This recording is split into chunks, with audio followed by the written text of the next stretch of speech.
Harus ada proses pemilahan. Nah, Kota Malang ini bagus di Supit Urang. Iya, Supit Urang. Supit Urang itu dia sudah punya proses teknologi, baik itu pengolahan, RDF belum punya kayaknya. Terus biogas, jadi gas metannya dari itu sudah dijadikan biogas, itu sudah bagus. Oke lah, anaknya pakai tumbler, tapi tumblernya ganti-ganti, paham nggak?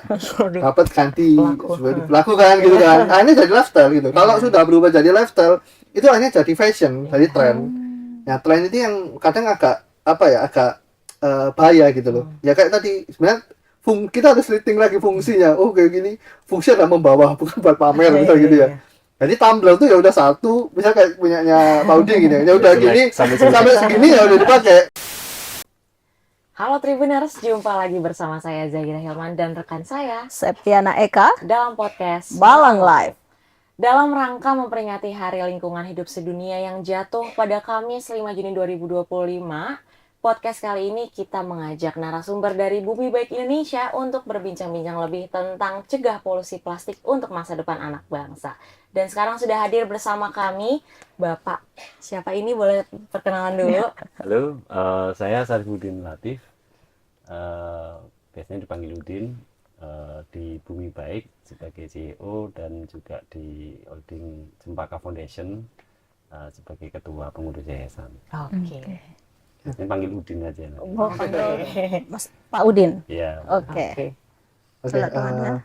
halo Tribuners, perkenalkan nama saya Rizal Saadi. Saya posisinya sebagai COO di Bumi Baik gitu ya, di bagian operasional sih.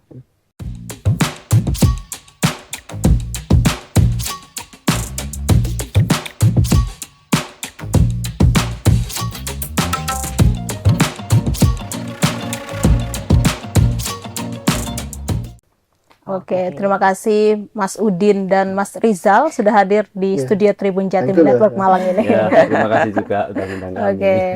Merayakan. Oke. Langsung aja kita masuk ke pertanyaan pertama ya.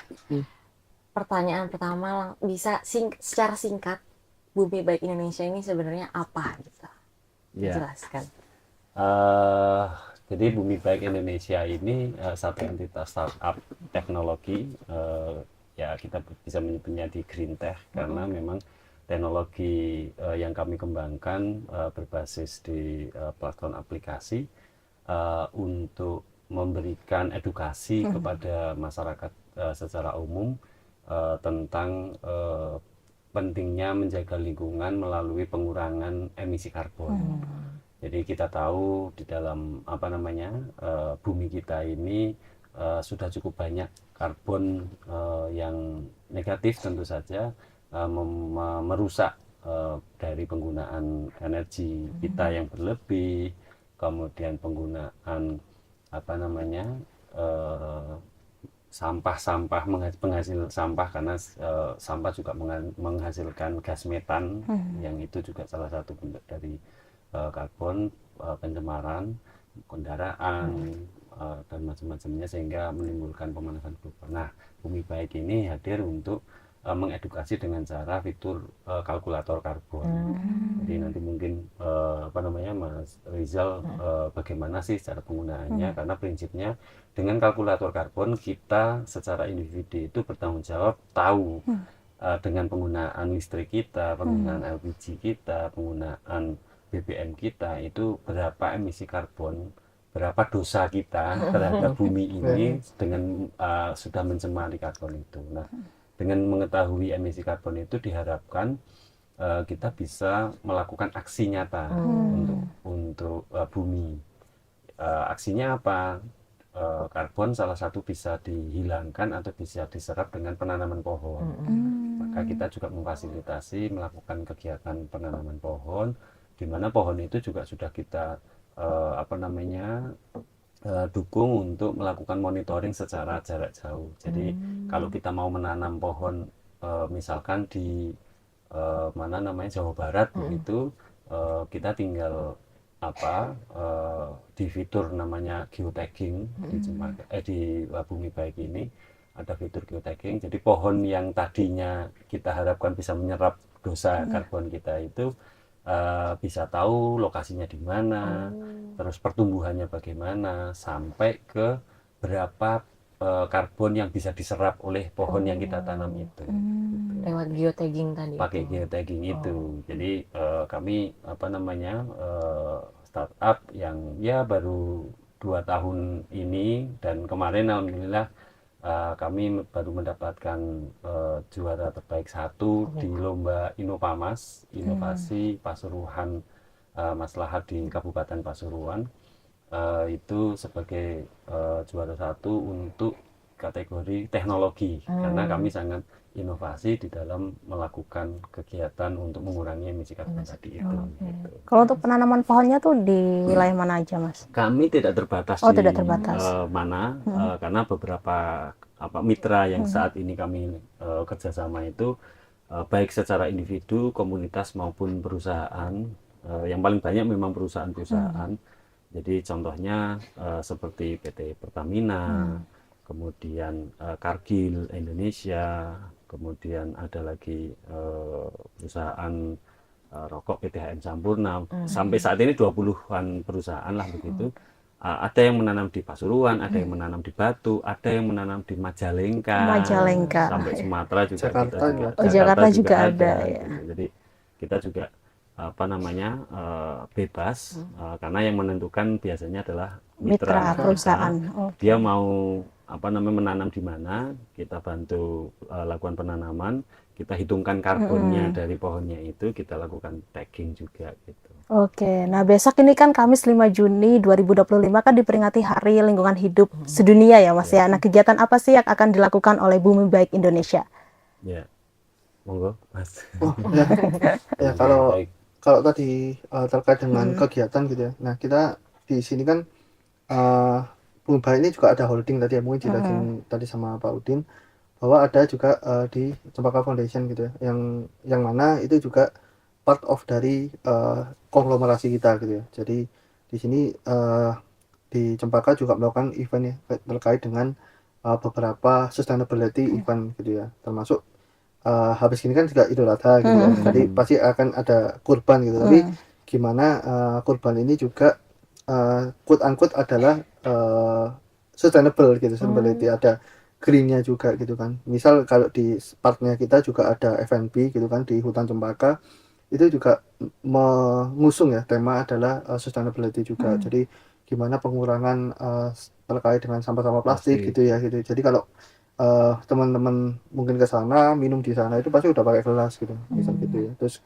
di sana pun ada instrumen-instrumen edukasi terkait dengan sampah gitu. Misal ada papan gitu ya, yang di sana ada edukasi nih sampah nih, beberapa jenis sampah, terus gimana cara berapa masa urainya itu berapa lama, itu udah ada di sana. Jadi ada di sana. Jadi kayak ya sekalian juga wisata gitu kan. Terus ada edukasinya gitu terkait dengan beberapa sustainability yang mau kita blow up lah ke pengunjung gitu. Jadi besok itu saya tambahi besok dalam rangka hari ya. Kami memang menjadikan Hari Lingkungan Hidup Sedunia setiap tanggal 5 Juni ini bukan hanya sekedar momentum atau event saja, karena memang basicnya kami Cempaka Foundation dari tahun 2016, dan sebelumnya kami latar belakangnya memang aktivis lingkungan gitu. Jadi setiap hari kalau ada Earth Day, biasanya Hari Bumi, every day is Earth Day. Kalau ini sekarang adalah every day is Environmental Day gitu. Nah kebetulan besok adalah momentumnya Hari Raya Idul Raya Kurban. Kami ingin mengusung Green Kurban. Jadi besok itu kami di komunitas kami ada kurban juga gitu, yang kami juga bagi-bagikan. Dan ini setiap tahun, jadi besok pakai besek, pembagiannya gitu ya, pakai besek bambu ya, sama daun jati gitu, yang langsung kita berikan ke sana. Nah momentum besok kita juga ada talk show dari teman-teman komunitas zona bening di Batu itu. Jadi mereka sudah mulai menerapkan kita kan sebetulnya banyak plastik kotak makan yang dari plastik yang sebetulnya itu bisa didaur ulang atau bisa di reuse gitu ya, digunakan kembali. Tapi kadang karena kita numpuk banyak gitu, nggak tahu ini mau dibawa kemana. Itu juga apa namanya, kita edukasi. Sekarang sudah banyak gerakan apa namanya, bukan sekali pakai barang atau kemasan sekali pakai, tapi bagaimana kita caranya untuk bisa mengedukasi ya yang namanya sekali lebih dari sekali pakai itu bisa digunakan lagi gitu. Jangan numpuk di rumah. Iya, jangan untuk di rumah. Dan biasanya kan kalau pembagian kayak daging kurban itu kan pakai plastik ya Mas ya. Iya, Sekarang diganti kami sudah- menggunakan besek. Iya, kami Gitu. sudah menggunakan hal seperti ini. Oke. Karena berhubungan Hari Lingkungan Hidup Sedunia, tema yang diusung tahun ini kan mencegah polusi plastik ya. Iya, betul. Berarti kalau dari point of view Bumi Baik sendiri sebenarnya seberapa penting sih mencegah polusi plastik ini di Indonesia? Ya, tema kali ini memang sudah di puncak kekhawatiran gitu ya. Karena memang ya datanya 15% sampah itu dari yang plastik khususnya, dan kita tahu kalau plastik itu memang tidak bisa langsung hancur di apa namanya di alam kita ini. Ya beberapa kasus mungkin apa namanya saya juga tahu ada pernah ditemukan plastik di apa namanya di laut, Di laut. produk itu sudah 30 tahun yang lalu Iya. kan gitu. Bungkus mie juga. Bungkus mie kan Iya. gitu ya, itu masih ada, itu Iya. bukti nyata nggak apa-apa. Kalau di depan rumah kita nggak ada, ya berarti pasti larinya ke laut kan gitu. Nah itu satu kekhawatiran, dan memang ternyata di TPA, tempat pembuangan air sampah yang ada di Indonesia saat ini itu ya juga menjadi keprihatinan gitu. Nah makanya dengan saat ini apa namanya gerakan-gerakan untuk menggunakan mereduce, mengurangi penggunaan sampah khususnya plastik ya, reuse sama recycle itu juga menjadi satu apa namanya trigger masyarakat diedukasi, dan apa namanya kita sendiri juga harus bisa melakukan seperti itu gitu. Oke. Tapi kira-kira penyebab dari polusi plastik itu apa, Mas? Kalau saya ditarik ke ke titik yang paling anu ya di permasalahan polusi itu ada di otak kita, di mindset kita. Karena sebetulnya kan ada selain 3R ada yang 5R. Satunya adalah rating, berpikir kembali ya. Kemudian yang satunya itu remind, mengingat kembali kalau sampah itu memang sangat mengganggu gitu. Rating misalkan, yang paling penting adalah apa sih masalahnya kan gitu. Kalau kita bisa mengurangi sampah dengan membawa tumbler, dengan apa namanya menggunakan barang yang bisa digunakan lagi, saya pikir itu sangat berdampak sekali lah begitu ya, sangat berdampak sekali. Di samping fasilitas untuk pengolahan limbahnya itu juga sangat penting gitu. Saat ini apa namanya ya terjadi pertengkaran hebat di botol plastik ya khususnya ya, yang produk-produk air kemasan itu, yang satu non BPA, yang satu itu apa namanya free BPA, yang satu mengandung BPA yang sekali, karena yang BPA itu kan sekali pakai gitu, galon-galon sekarang kan sudah banyak itu bagus, itu sangat bagus sekali, asalkan didorong dengan adanya proses recycle-nya difasilitasi oleh perusahaan atau oleh pemerintah gitu. Jadi ya semua pihak harus menggunakan apa namanya hal yang seperti itu. Saya sendiri menggunakan galon yang kali pakai itu, tapi kemudian saya kerjasama dengan bank sampah. Jadi plastik yang saya apa namanya kumpulkan, hasilkan itu ya saya serahkan ke bank sampah yang kebetulan di daerah rumah saya di Pandaan sana juga ada. Gitu. Dan nanti diolah lagi ya, Mas ya. Harusnya ada kanal yang Iya, diolah lagi. menjadi hal yang bermanfaat gitu ya, Mas ya. Memang kita tidak bisa mengurangi 100% penggunaan plastik, memang tidak bisa gitu. Kita mau kembali ke zaman batu atau itu memang tidak bisa kan. Tapi bertanggung jawab kan gitu. Minimal kita bertanggung jawab.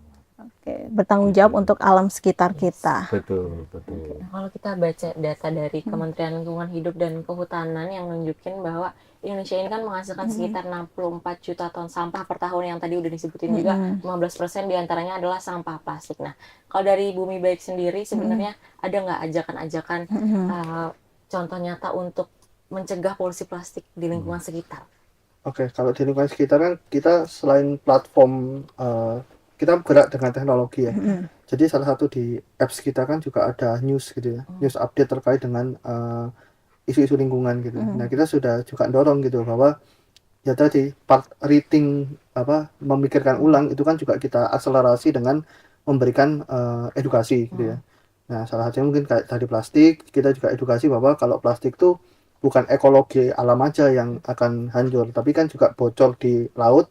Jadi makhluk hidup yang di laut kan juga terganggu gitu ya. Banyak ya teman-teman bisa lihat di laut tuh hanya penyu atau apa yang mati karena kesumpet sampah gitu kan. Banyak itu kan bocor dari situnya, dari di tanahnya gitu kan. Jadi teman-teman harapannya rating lagi bahwa bukan hanya alam aja yang juga hancur gitu, tapi ada ekosistem hewan juga atau di laut ini yang juga terganggu gitu, juga bisa mengalami kepunahan gitu kan akibat itu. Jadi itu kan juga kita akselerasi dengan platform kita gitu kan, dengan teknologi, salah satunya dengan aplikasi yang juga di sana mengedukasi lah terkait dengan beberapa isu-isu yang di lingkungan ini yang menurut kita ini penting, apalagi buat anak-anak muda ya gitu. Dengan sekarang juga habitnya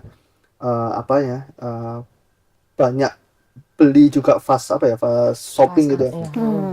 Fast shopping entah dari mana-mana, ini harusnya kan di rating lagi gitu loh, bahwa apakah kita perlu gitu kan, apakah kita ini butuh gitu ya. Tadi terkait juga dengan plastik dan tema tahun ini gitu, itu kan juga beberapa pembelian kita kan kadang juga menghasilkan banyak ini ya, banyak waste gitu ya. Biasanya salah satunya di plastik. Nah itu coba kita rating lagi.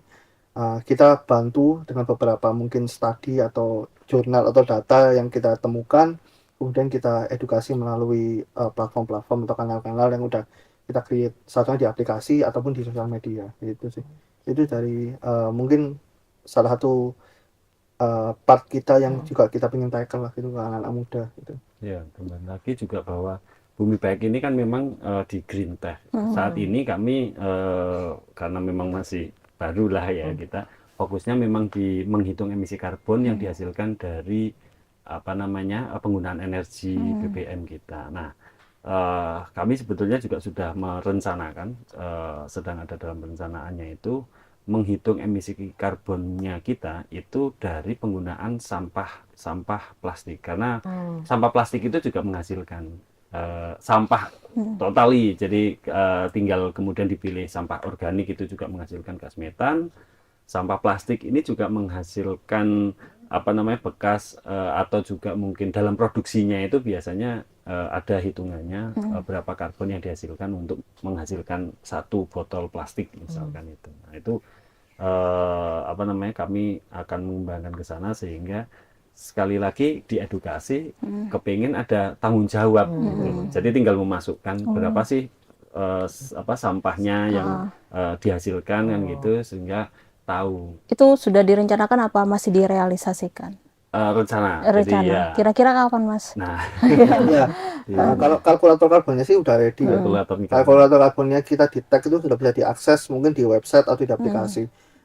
Kalkulator karbon ini sebenarnya membantu tadi menghitung kan sebenarnya. Kenapa kok kita menggunakan 3 instrumen awal ya, BBM, listrik dan gas gitu kan? Karena itu keseharian kita gitu kan. Jadi kita pengen edukasi lebih cepat gitu ya. Makanya kalau 3 ini kan kita mikir kan nggak lama ya, karena ini everyday itu kita lakuin gitu. Jadi kalkulator karbon ini seperti diagnosa, kalau mungkin Tribuners ini adalah sering MCU ya, medical check up. Gula darah kan pakai ini ya, pakai darah sampling, tapi udah tahu berapa asam urat ini segala macam. Nah kita juga sama, kita sampling pakai 3 data tadi sementara ya, karena ini menurut kita paling cepat, dan untuk ngisinya pun nggak butuh 1 menit. Kita sudah tes di beberapa user kita kemarin di pameran juga, itu nggak sampai, mereka ngisi nggak sampai 30 detik karena udah kepikiran BBM 1 bulan 100.000, ini 200, itu udah kebayang gitu.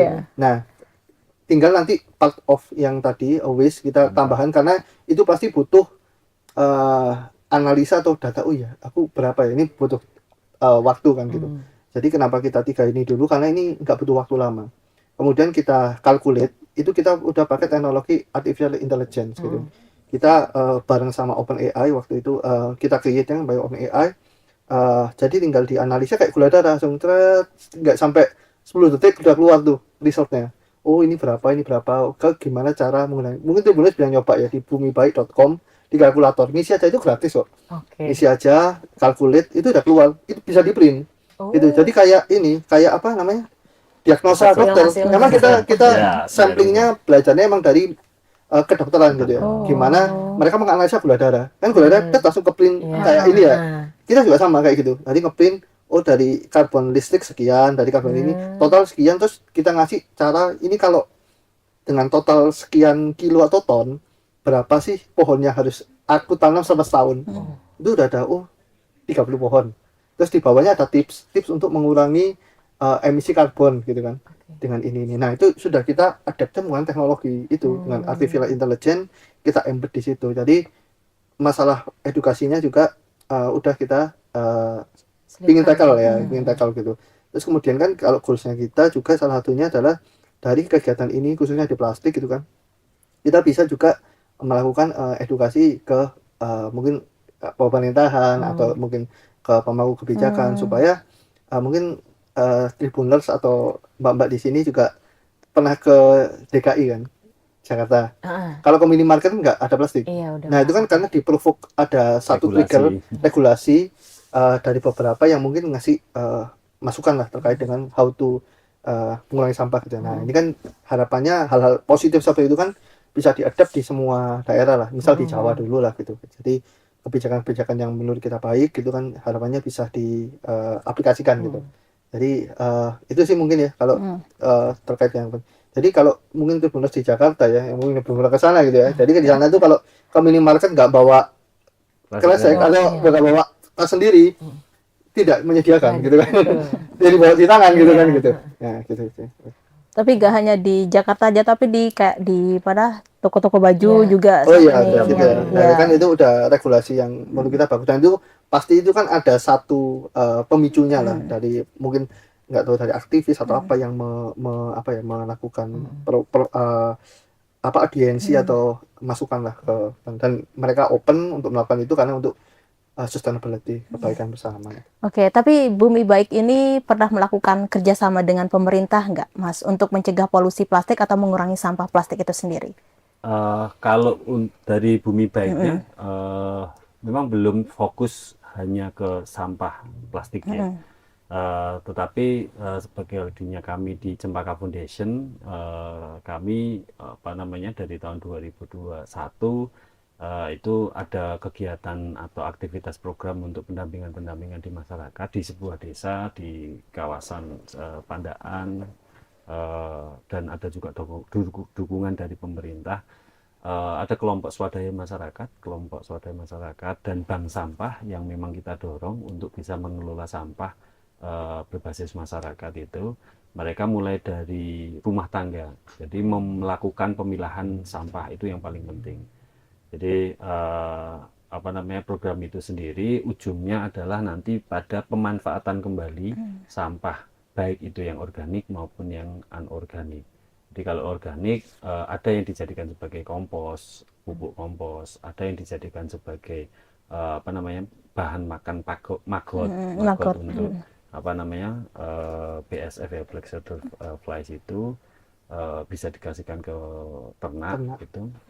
Dan yang anorganik tentu saja perlu ada pemilahan karena saat ini di rata-rata di desa itu masih prosesnya adalah di pemilahannya saja, belum ada yang proses benar-benar akhirnya jadi. Kami punya satu kawan di desa Randu itu, Pandaan Pasuruan itu, dia kemarin juga ikut inovasi juara 1. Dia desa itu mengolah semua sampah yang ada di TPS-nya itu dengan teknologi RDF, refusing saya lupa kepanjangannya. Intinya adalah sampah yang ada di TPS itu diolah, dipres, kemudian dijadikan nanti hasil akhirnya adalah bahan bakar non batu bara untuk industri. Dan sudah ada kontrak dengan beberapa perusahaan. Jadi bahan bakarnya di industri itu sudah menggunakan sampah yang diolah dengan teknologi RDF itu tadi, sehingga benar-benar zero waste di desa itu. Nah, harapan kita teknologi yang seperti itu bisa didukung dari pemerintah gitu. Karena itu memang kalau bahasanya kepala desanya itu Cak Fuad itu teknologi sapu jagat gitu. Jadi semua sampah yang ada di TPS itu diproses, bukan dibakar gitu ya, diproses, dimampatkan, biomasnya itu diambil, diserap, sehingga ya sisa tinggal kayak biomasnya sampah itu kering, benar-benar kering gitu loh. Jadi udah nggak bau, udah nggak bau, itu dijadikan bahan bakar itu. Bahan bakar Sementara itu. yang lainnya ada mulai dari bank sampah, memilah, ada yang teknologinya itu dicacah, akhirnya jadi biji plastik kayak gitu-gitu. Ada juga. Tapi menurut mas-masnya ini ya, apa sih yang harus dilakukan pemerintah gitu untuk mencegah polusi plastik atau mengurangi sampah plastik di Indonesia gitu? Ya, tugas pemerintah sebagai regulator kebijakan, pemangku kebijakan, yang paling penting pertama adalah ya memang kebijakan atau aturan-aturan yang harus dikeluarkan. Tahun ini ya, yang menteri LH-nya baru, Menteri Pak Faisal itu dia punya gebrakan yang terbaru, yaitu mulai tahun 2026 ini TPA, tempat pembuangan akhir sampah yang open dumping. Open dumping itu hanya ditumpuk saja, itu akan ditutup. Harus ada proses pemilahan. Nah, Kota Malang ini bagus di Supit Urang. Supit Urang. Supit Urang itu dia sudah punya proses teknologi, baik itu pengolahan, RDF belum punya kayaknya. Terus biogas, jadi gas metannya dari itu sudah dijadikan biogas, itu sudah bagus. Mungkin tujuannya menteri dengan membuat aturan yang open dumping sudah nggak boleh. Contoh, akhirnya kan kemarin agak kisru di Jogja, karena TPA di Piungan itu sudah nggak boleh karena open dumping, nggak ada proses. Akhirnya rumah ini buangnya itu akhirnya jadi sembarangan. Nah, ini juga efek juga ya. Jadi lucunya pemerintah kalau hanya nutup tapi tidak diimbangi didukung dengan fasilitas atau dengan dukungan teknologinya ke desa atau ke kabupaten, itu ya jadi nggak boleh buang di TPA tapi akhirnya buangnya di sungai. Nah, ini bahaya juga gitu, bahaya gitu.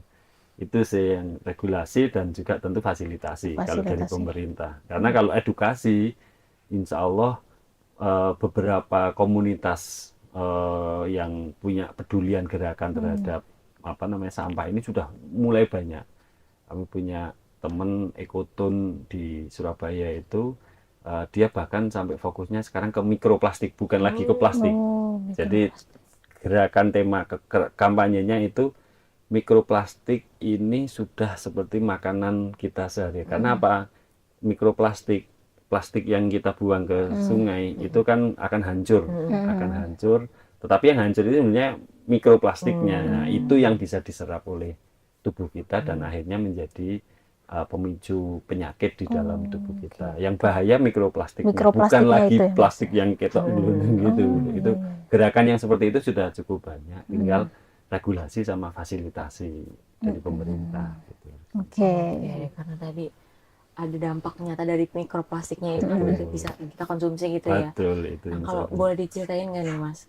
Karena kan Bumi Baik pasti lebih sering melihat kondisi nyata di lapangan gitu kan. Sebenarnya dampak lebih jauh dari pencemaran polusi plastik ini ke tubuh manusia dan lingkungan itu kayak gimana sih gitu?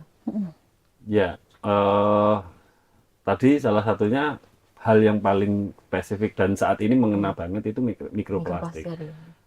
kami pernah melakukan edukasi bersama dengan tim teman-teman Ekoton tahun kemarin dengan program Save the Children juga. Jadi mengedukasi anak-anak pelajar tentang bahayanya mikroplastik, bukan lagi plastik. Kenapa? Karena apa namanya, unsur senyawa kimia plastik yang mudah terurai dan akhirnya diserap oleh tubuh kita itu tentu akan menjadi pemicu kanker, kemudian apa namanya, di sel-sel kita jadi terhambat dan gitu. Bahkan dulu saya juga mengikuti penelitiannya di teman-teman Ekoton itu, ikan yang ada di Sungai Berantas karena banyaknya pencemaran, dan pencemarannya itu pencemaran dari, mohon maaf, pampers yang biasanya kita nggak peduli dengan itu, ya pokoknya dibuang di yang itu bisa malah merubah apa namanya, gen, bisa memengaruhi gen ikan Gitu. dari yang gennya. Jadi ada sisi bisa menghasilkan kemandulan di ikan ya. Oh, di ikannya berarti. Iya, Mandulan. kita harapkan tidak sampai ke manusianya. Gitu.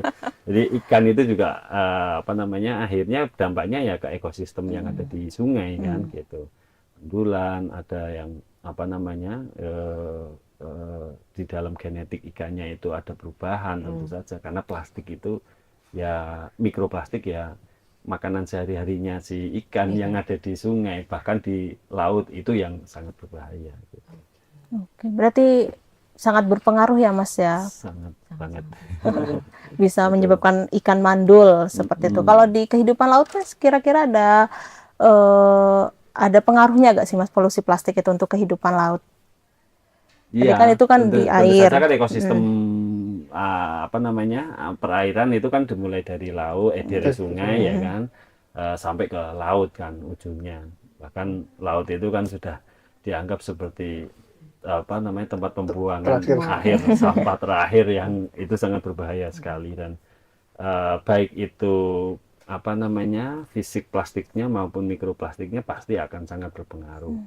Ya bayangin seperti hewan-hewan yang ada di laut, apa namanya, penyu yang makannya plastik, makannya ubur-ubur, dianggapnya ubur-ubur itu kayak apa, plastik di laut itu dianggapnya seperti ubur-ubur, dia tidak bisa mencerna plastik itu yang dikiranya ubur-ubur tadi, ya akhirnya kan berbahaya juga gitu. Akhirnya ya terjadi kepunahan.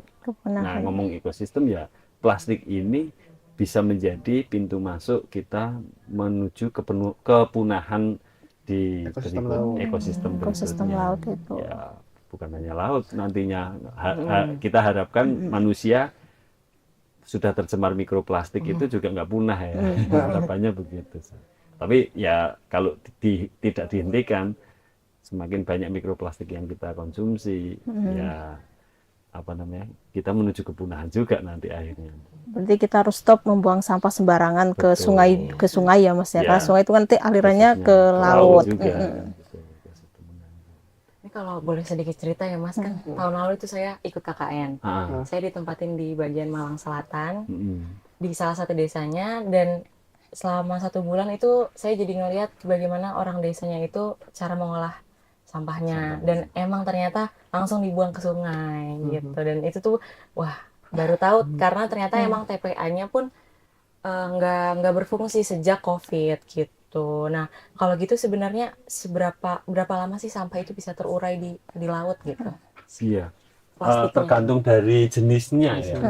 Yang pasti yang paling tinggi apa namanya, jenis-jenis kaleng-kaleng yang ya, bukan plastik ya, itu pasti nggak bisa hancur karena kan secara apa namanya, secara unsur kimiawi materialnya itu kan tidak bisa. Kalau plastik yang paling tinggi apa namanya, yang paling lama begitu, jenis plastik itu kan ada HDPE, ada PET, jenisnya polyethylene apa high density polyethylene. Jadi itu tergantung dari jenis plastiknya. Bisa ada yang sampai 500 tahun menurut penelitian, karena saya belum berumur segitu. Saya belum membuktikan sendiri kan gitu. Menurut penelitian ada yang sampai 500 tahun, bahkan seperti apa namanya, styrofoam. Styrofoam itu juga ada yang menyebut tidak bisa terurai di alam karena dia memang bahan karbonnya cukup tinggi, walaupun sebenarnya aslinya bahan bakunya itu kan plastik kecil gitu ya. Tapi karena dia diproduksi dengan dipres tekanan tinggi sehingga jadilah styrofoam yang buat kita makan apa itu kalau plastiknya itu mencemari di sungai ya memang tidak bisa hancur secara alami dan akhirnya kan mesti gampang patah itu hancur kan gitu. Nah, itu yang membahayakan buat sebagai mikroplastiknya itu yang lebih berbahaya. Dia akan hilang, bener akan hilang, tetapi mikroplastiknya nggak akan hilang. Dimakan hewan lah atau dimakan kita lah. Plastiknya mungkin hilang kan, tapi mikroplastiknya itu yang tidak akan hilang ya Mas ya. Oke, tapi tindakan yang harus kita lakukan gitu Mas untuk mengurangi sampah plastik itu apa? Nah, kembali lagi edukasi sih sebenarnya dimulai dari rumah ya gitu. Dimana intinya sih kalau di rethinking itu adalah memilah sebenarnya. Memilah itu ya mana yang sampah B3, mana yang sampah plastik, sampah plastik, ada sampah kering gitu ya. Karena ini fun fact aja, mungkin Tribuners juga udah pada tahu bahwa kita itu masih impor sampah gitu. Karena kualitas sampah di kita kan jelek. Jelek itu karena apa? Kita nggak memilah gitu. Misal kita udah punya plastik nih yang oke nih, kecampur B3, udah nggak jadi nih. Nggak bisa di-use, padahal demand-nya ada. Yang nyari plastik itu ada. Kayak di perusahaan-perusahaan mungkin yang FMCG, pengolahan FMCG, itu udah nyari plastik tapi harus berkualitas. Nah, makanya kenapa kita impor sampah? Karena di luar itu sampahnya berkualitas. Jangan di sana memilah berkualitas. Kita aja masih impor gitu loh. Jadi kita itu nggak kurang-kurang kalau sampah gitu kan, apa impor gitu kan, ya karena kualitasnya kita jelek. Ya kualitas jelek karena apa? Kita tidak memilah. Jadi misal ada sampah plastik botol gitu ya, kecampur nih sama B3 nih, itu nilainya kurang, value-nya udah turun. Nah ini kan yang jadi problem kan di sekarang. Jadi kalau di rumah misal sudah bisa memilah, terus kita sudah bisa create demand, sampahnya udah bagus jadi pilah-pilahan, ya kita nggak perlu impor gitu. Itu kan akhirnya ke ekonomi ya. Jadi akhirnya misal nih ada budget buat pendidikan, mereka buat impor sampah gitu kan. Jadi bisa digunain yang lain gitu daripada impor sampah. Kita sampah juga banyak gitu ya. Alangkah baiknya itu mulai kita rating gitu loh, bahwa efeknya sampai ke situ, ujung-ujungnya bisa sampai ke penjualan negara, APBD negara gitu ya, buat beli sampah gitu kan. Dan misal kalau kita sampahnya udah bagus, dimulai dari rumah, budget ini bisa dialokasikan buat yang lain, misal untuk pendidikan, ya buat makan gitu kan, ya gitu-gitu kan gitu.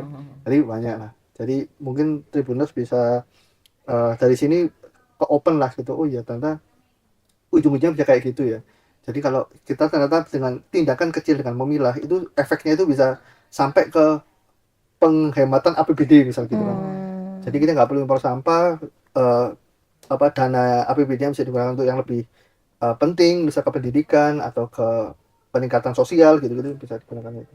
Oke, berarti dimulai dari dalam rumah ya Mas dengan memilih komunitas sampah. Paling kecil. Iya. Oke. Kalau dari dalam rumah pemilahan sampah, kalau dari dari pemerintah kan tadi Masnya juga udah bilang udah ada kebijakan penggunaan tas. Karena saya juga tinggal di Jakarta dan udah merasakan ke Alfamart aja dikasih nggak dikasih gitu kan. Nah sebenarnya kan penggantinya adalah tas, tapi kalau itu kan jadinya yang numpuk tas di rumah kan banyaknya. Jadi sebenarnya itu efektif nggak sih penggunaan penggantian tas itu? Penggunaan tas sih lebih efektif ya daripada kita sampaikan kan better itu kan gitu. Tapi pasti ya jangan jadi lifestyle ya. Jadi kayak tiap bulan ganti. Ini juga tren nih. Ini mungkin Gensi relate ya. Kalau di Jakarta itu oke lah, anaknya pakai tumbler, tapi tumblernya ganti-ganti. Paham nggak? Dapat ganti sesuai dilakukan gitu kan. Ini jadi lifestyle gitu. Kalau sudah berubah jadi lifestyle, itu akhirnya jadi fashion, jadi tren. Nah, tren itu yang kadang agak bahaya gitu loh. Ya kayak tadi sebenarnya kita harus rating lagi fungsinya. Oh kayak gini, fungsi adalah membawa, bukan buat pamer gitu ya. Jadi tumbler tuh ya udah satu, bisa kayak punyanya Paudi gini. Ya udah gini sampai segini ya udah dipakai. Sampai sebelah. Tapi kalau aku lihat mungkin lifestyle-nya mungkin di ibu kota atau di kota-kota besar gitu, tumbler tuh 2 minggu ganti. Jadi ya sama beli juga gitu loh. Jadi buat apa ya? Ini buat apa ya? Ya supaya bisa ganti-ganti. Itu kan juga bayar. Sama kayak tas gitu. Even satu ya udah satu aja gitu. Misal itu kan juga rating lagi ya. Bahwa kita back to fungsinya. Fungsinya apa sih? Untuk membawa barang, kita tidak menggunakan plastik. Ya udah that's it gitu. Jangan sampai dibuat lifestyle gitu ya. Jangan berubah ya. Ya ganti-ganti ini paling kita beli terus ada tumbler ganti-ganti dikit gitu ya. Dibawa di padel ganti-ganti gitu. Ya, nambahin juga bahwa dulu kalau dari sisi sejarahnya plastik ini sebenarnya solusi. Karena dulu tahun 60-an, 70-an ya mulai ramainya itu karena sebelumnya penggunaannya menggunakan kertas. Jadi kantongnya, kantong belanja itu kan menggunakan kertas. Nah, kertas ini kan ke pohon. Akhirnya ditemukan teknologi yang bukannya ramah lingkungan ya. Ya saat ini ya alternatif, murah biayanya, akhirnya dengan plastik itu. Waktu itu menjadi solusi. Sampai hari ini menjadi masalah kan gitu. Nah, jangan sampai tas itu tadi yang pengganti alternatifnya yang tidak sekali pakai itu akan menjadi masalah di kemudian hari. Saat ini mungkin jadi solusi kan gitu. Makanya kembali lagi sebetulnya adalah ke pikiran kita. Masalahnya bukan reduce, tapi rating itu tadi. Berpikir kembali, perlukah kita menggunakan barang ini? Apa dampaknya? Karena ya nggak ada filter lain selain kita sendiri yang menggunakan itu gitu. Apapun kebijakannya, apapun teknologinya, tapi kalau thinkingnya kita itu mindsetnya belum berubah untuk ramah lingkungan, untuk mengurangi itu ya nggak akan bisa. Kuncinya di edukasi. Edukasi ya. Jadi ya ada yang ini statement yang benar sih.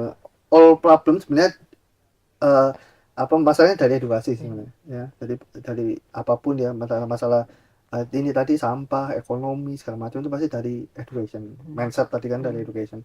Jadi itu yang harus ditekani juga bahwa pendidikan, khususnya pendidikan terkait dengan isu-isu yang reusable ini itu ya kita tingkatin lah educationnya. Ya, itu kan salah satunya di kita kan juga misinya Bumi Baik kan mengedukasi kan. Selain jadi platform juga mengedukasi. Itu sih tadi yang poin pentingnya adalah di education. Di edukasi ya Mas ya. Nah, saya itu sering lihat orang minum air di botol plastik berkali-kali. Kira-kira tuh minum air di botol plastik berkali-kali tuh kira-kira aman gak sih untuk kesehatan kita? Ya. Dan batas waktu penggunaan tuh berapa lama kira-kira? Kalau kesehatan jelas tidak aman, tapi jangan disalahartikan. Kan saya berpikir kembali untuk bisa reusable itu tadi. Jangan disalahartikan. Tapi yang pasti kalau dari sisi kesehatan jelas itu nggak aman karena PET bahan baku plastik yang digunakan itu memang hanya digunakan untuk satu kali saja. Yang itu rata-rata memang non BPA itu tadi. Memang pada saat untuk sekali pakai itu bagus untuk kesehatan lah karena non BPA kan rata-rata. Tapi kalau diulang-ulang, disering-seringan, apalagi kalau panas kena sinar matahari langsung ya gitu, secara kesehatan pasti nggak aman lah begitu.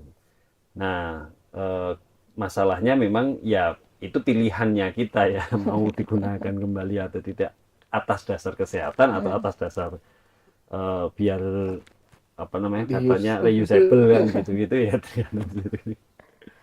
Oke, berarti tergantung pada pribadi orang ya Mas ya. Tapi kalau digunakan berkali-kali itu nggak sehat ya Mas ya. Iya, kalau dari sisi kesehatan tentu saja pasti ada efeknya kan gitu. Nah, kalau Mas sendiri kan tergolong menjadi aktivis lingkungan gitu kan. Nah, kalau lagi di jalan ngelihat orang buang sampah sembarangan itu sebenarnya kayak ada rasa pengen negur atau gimana sih gitu bersikapnya kalau ngelihat orang buang sampah sembarangan gitu. Ya, kalau saya karena memang berkecimpung biasanya dalam melihat sebuah masalah problems itu kan hulu hilir. Sampah ini kan sebetulnya ada 3 intervensi atau ada 3 penguatan yang harus dilakukan. Yang pertama itu dari sisi edukasi, yang kedua adalah regulasi, yang ketiga baru kemudian difasilitasi. Edukasinya kalau misalnya melihat ini, wah sepertinya belum belum sadar, sorry bukan educate, belum sadar, belum bertanggung jawab kan gitu. Berarti harusnya ada yang menyadarkan tuh. Menyadarkannya lewat apa? Ya bisa melalui media sosial saat ini yang paling dekat, mungkin di keluarga atau harusnya seperti itu. Kalau itu belum kuat ya harus ada regulasi. Ada beberapa saya lucu banget kalau misalkan lihat di desa atau di kampung itu, jangan membuang sampah di sini. Kemarin ada yang membuang sampah di sini kesurupan atau meninggal, betul ya? Itu bukti bahwa orang Indonesia kalau dikasih menurut undang-undang, menurut perda membuang sampah 500.000 misalkan ini, orang lebih takut yang pertama tadi kan ya. Itu saya bilang ngomong regulasi kan aturan itu kan ada aturan hukum, ada aturan sosial, ada aturan agama, ada aturan budaya kan gitu. Nah di prinsip yang kedua, regulasi harus dibuatkan. Makanya bukan hanya sekedar pemerintah yang bertanggung jawab, tapi juga tokoh-tokoh agama, tokoh-tokoh masyarakat, karena agama manapun di dunia ini pasti mengajarkan kebersihan, kebaikan kan gitu. Dan pasti ada ayat-ayat di dalam agama itu yang tidak boleh membuang sampahan gitu. Nah itu harusnya kan didorong terus. Peran psikologisnya dari situ. Psikologisnya juga buang sampah di sini tadi. Anak kecil, anak kita kan gitu. Anak kita dia latih dari kecil kan gitu. Itu penting. Yang terakhir kalau memang itu sudah 4 ya fasilitasi. Bagaimana tadi sampah ini pertanyaannya di situ ada nggak tempat sampah kan gitu. Kalau tidak ada tempat sampah ya batin saya ya mungkin saja orang itu jadi nggak ini kan gitu nggak aware kan gitu. Itu sih. Jadi kalau lihat orang yang di situ bukan langsung mengumpat ya. Bukan langsung mengumpat atau apa, tapi kalau saya terbiasa melihatnya dari sisi hulu dan hilirnya itu sih. Gitu. Menurut Mas-masnya ini kira-kira limbah botol plastik itu bisa dijadikan media tanaman hidroponik gak sih? Bisa, di Cempaka kita juga bisa bikin itu. Tapi konsep hidroponiknya juga bukan berbeda, modelnya lah ya. Karena kan model hidroponik itu kan pertanian yang berbasis dari media tanamnya adalah air, tetap butuh butuh pupuk kan gitu. Skala kecil seperti galon 15 liter itu mungkin bisa, skala kecil lagi yang botol 600 atau 1 liter itu. Ya, itu salah satu bentuk reuse ya, recycle itu kan meningkatkan nilai guna dari barang itu, recycle itu bisa. Atau yang lain bikin biasanya eco-brick ya kan, kerajinan gitu. Betul. Oke. Nah, udah pertanyaan terakhir untuk memberikan informasi ke Tribuners, sebenarnya gimana sih cara mengolah sampah yang baik dengan metode tadi 3R, reduce, reuse, recycle, simpelnya gitu. Aduh, kalau yang tadi sih ya itu tadi memilah ya, terkait edukasi. Jadi gimana kita memilah gitu, karena ya harapannya Tribuners juga bisa berpikir panjang ya gitu, bahwa dari satu langkah kecil ini kalau kita sudah tahu nih ternyata efeknya tuh bisa panjang gitu ya, pasti kita akan rethinking lagi gitu ya, terkait dengan beberapa part gitu ya, di sampah misal gitu tadi ya. Jadi harapannya dari sana Tribuners bisa mikir nih, kalau ternyata kalau saya tidak memilah tuh efeknya bisa sampai KBPN yang paling ujung gitu. Tadi mention dari Pak Udin juga bilang kan hulu hilir gitu. Jadi kita tahu hilirnya tuh apa. Misal kalau kita buang sampah sembarangan gitu, ujung-ujungnya kemana? Ke laut gitu ya. Apa sih di laut? Ada kematian populasi laut, ada macam-macam mikroplastik sama itu untuk kesehatan. Jadi kalau kita udah tahu N-nya gitu ya, pasti kita akan berpikir ulang nih buat tadi juga sama terkait dengan menegur gitu ya. Harapannya ketika ada orang mungkin melakukan kesalahan, kita harus rating juga, jangan jadi polisi sosial gitu ya, ini salah nih gitu kan. Tapi kita harus mikir, kalau kita will educate ya gitu, oke, ini orang nih kenapa sih kok bisa buang sembarangan, pasti ini ada yang salah di hulu hilirnya. Misal edukasi nih, berarti gimana ya caranya supaya orang-orang itu, supaya ya itu tadi, kita nggak langsung dari polisi ini, pasti ini ada why-nya kan, berarti ada why-nya. Tapi oke, aku akan bikin orang tereduket dengan aku bikin platform misal gitu kan, itu lebih baik kan daripada jadi polisi sosial gitu. Jadi kayak gitu sih yang harus kita pikirkan, gimana caranya, yaitu kalau aku sih ke rating tadi, education gitu. Jadi supaya kita tahu, kita cari ujungnya apa efeknya, jadi supaya kita itu untuk melakukan ini kita berpikir ulang gitu. Singkatnya itu. Oke, nanti dari Mas Udin mau menambahkan? Ya, pengolahan itu kan sudah cara terakhir, karena yang pertama reduce kan, mengurangi kan gitu. Reuse berarti kan dipakai kembali, recycle meningkatkan nilai guna dari, berarti kan kalau ngomong pengolahan ya itu adalah opsi terakhir kalau memang tidak bisa kita tidak menggunakan barang tersebut. Harus dimulai dari reduce atau rethinkingnya, perlu nggak sih kita barang itu.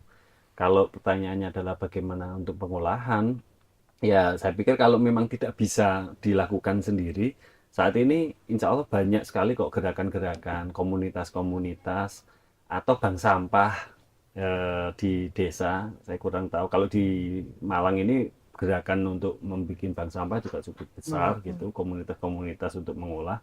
Minimal kalau nggak bisa mengolah ya memilah kan gitu. Minimal itu. Jadi kalau nggak bisa memilah ya nggak usah nggak usah pakai kan gitu.